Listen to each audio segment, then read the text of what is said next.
Depuis quand est-ce que des mecs comme moi tapent dans du bon gros caillou?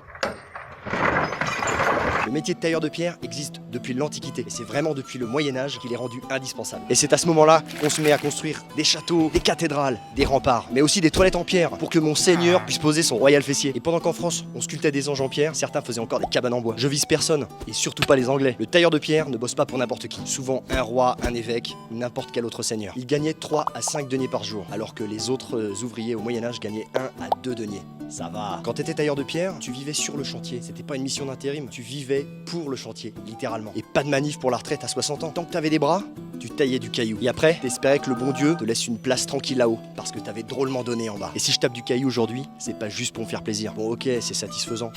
Mais c'est aussi pour montrer aux jeunes que ce n'est pas un métier qui a sa place dans les musées. C'est un savoir-faire français, un travail artisanal, un vrai métier de passion. Et si on le transmet pas aujourd'hui, il risque de se perdre. Alors ouais, je taille des pierres, mais au fond, je taille un futur pour ce métier qui mérite de rester debout.